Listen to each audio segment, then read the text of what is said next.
ce que la sociologie dit du handicap aujourd'hui, c'est qu'il y a une difficulté essentielle à définir. Il y a vraiment une difficulté à définir ce qu'est le handicap, puisque le handicap est une catégorie sociale.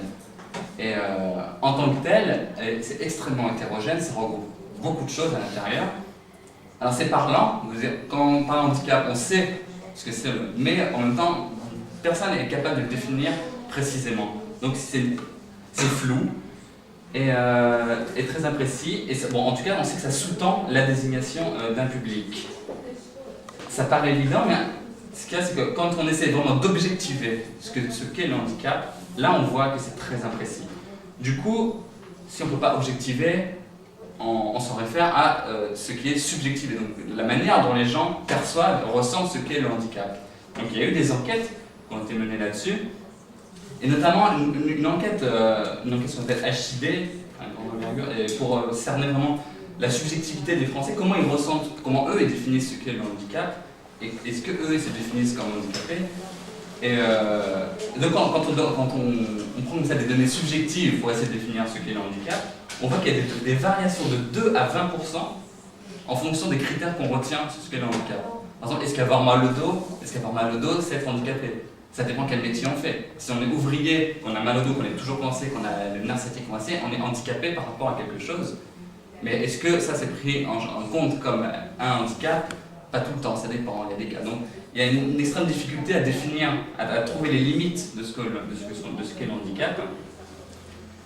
En tout cas, être handicapé aujourd'hui, pour être dit handicapé, ça suppose une reconnaissance officielle et institutionnelle du handicap. Donc la catégorie handicap a été institutionnalisée parce que derrière il y avait des enjeux économiques notamment.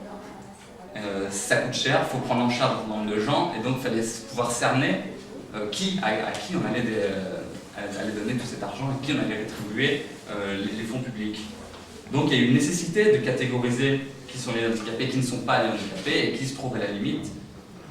Et donc il y a eu un certain nombre d'enquêtes qui ont essayé de montrer ça. Mais au fond voilà, ce qu'on peut dire, c'est qu'il n'y a pas vraiment de définition du handicap. Et c'est toujours une construction à partir de certaines connaissances. C'est une sorte de bricolage. On va assembler comme ça, des idées pour finir par désigner ce que c'est le handicap.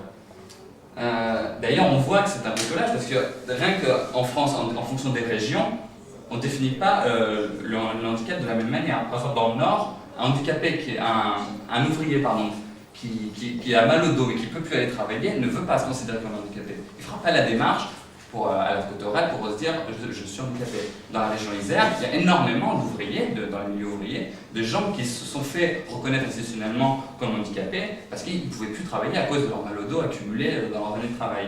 Donc déjà, il y a une question de conception. Il y a des gens qui acceptent, d'autres qui refusent. Donc, au fond, qu'est-ce que c'est une catégorie? Qu'est-ce que c'est la catégorie du handicapé? Mais qu'est-ce qu'une catégorie en général? C'est ce sur quoi les gens s'accordent à dire ce qu'est la réalité. Donc le handicap n'existe pas en soi, le handicap c'est ce sur quoi les gens s'accordent à dire ce que c'est, et pas plus. Donc il n'y a pas de réalité, mais un accord.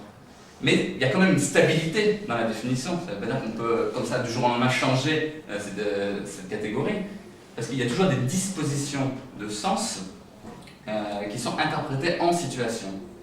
Je vais aller un peu plus loin dans cette idée.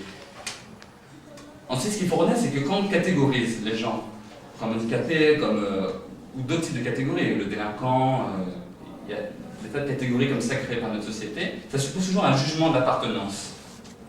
Catégoriser, c'est une typification, c'est catégoriser, c'est classer. Et pour ça, les théories de la connaissance, la sociologie de la connaissance, les théories de la connaissance peuvent nous montrer finalement comment on en arrive à désigner ce qu'est le handicap. Donc catégoriser, c'est suppose un jugement d'appartenance. Connaître, finalement la connaissance en général, c'est toujours comparer un objet à un prototype. On a un prototype dans notre esprit et on compare. Donc on voit un handicapé, on le compare au prototype de l'être humain et on voit qu'il y a une différence. C'est comme ça que ça marche sur le plan de la connaissance, sur le plan de l'esprit humain. Et Pardon, désolé. Et qu'il y a, c'est que tout le monde a cette même connaissance. Tout le monde sait reconnaître un handicapé. Il y a des signes qui ne trompent pas la plupart du temps. Et donc ça montre qu'il y a une connaissance sociale qui est distribuée. Et ça, donc non seulement ça permet de créer une stabilité sur la catégorie, malgré le fait que ça n'est pas une réalité, mais ça la stabilise et ça crée au fond cette réalité. Donc la réalité est toujours en perpétuelle création. Et donc en fait c'est l'idée qu'il y a une pensée partagée dans la société qui fait que tout le monde s'accorde à dire en situation qu'on reconnaît quelqu'un qui est handicapé ou quelqu'un qui ne l'est pas. Donc ça c'est le processus de la connaissance. Et ce jugement d'appartenance, je vous disais, ça veut dire, le jugement d'appartenance, c'est est-ce qu'il est comme moi ou est-ce qu'il n'est pas comme moi. Quand on est face à un objet, est-ce que c'est le même que moi ou est-ce qu'il est différent. Ce jugement d'appartenance a des effets sociaux, que sont la discrimination, par exemple. Alors, tout ça pour dire que c'est en catégorisant le handicap qu'on le fait exister socialement. Si le handicapé est considéré dans la société comme différent, et c'est là où je voulais en venir, ça provient avant tout d'une pensée humaine.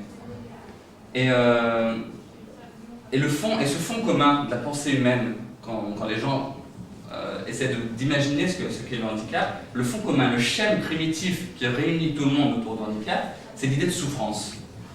Le concept primitif de la représentation du handicap, si vous voulez, c'est l'idée de souffrance. C'est l'image qui va nous saisir en premier quand on va penser au handicap.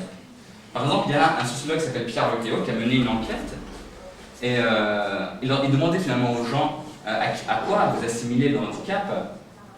Et donc, la chose transversale, parmi toutes les représentations que les gens ont du handicap, on retrouve cette idée de souffrance.